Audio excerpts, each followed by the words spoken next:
ఆహా! నోట్లో వెన్నలా కరిగిపోతుంది. ఎప్పుడో ఒకసారి దొరికినా సరే అసలైన గేదె పాలు జున్ను రుచి వేరు కదా!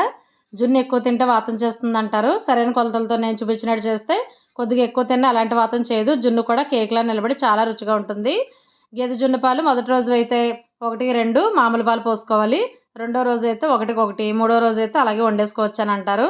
ఈ జున్ను పాలు రెండో రోజువి అందుకే 1, 1 కొలతతో మామూలు పాలు వేశాను. బెల్లం మేము కొంచెం తీపి ఎక్కువగానే తింటాము. నేను 3 సమానంగానే వేశాను.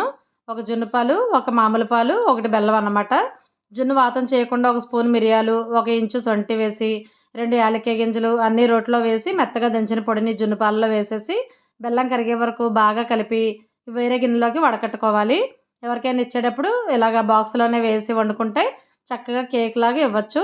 ఇలా బాక్స్‌లో ఉన్నది మా అల్లుడు గారికి ఇష్టమని చేసి హైదరాబాద్ వెళ్ళే వాళ్ళతో మా అమ్మాయికి పంపాను. పాలు వడకట్టే క్లిప్పు మిస్ అయింది. ఇలా వేరే గిన్నెలో వడకట్టి కుక్కర్‌లో పెట్టి 3 విజిల్స్ రానిస్తే చాలు చక్కగా ఉడికిపోతుంది.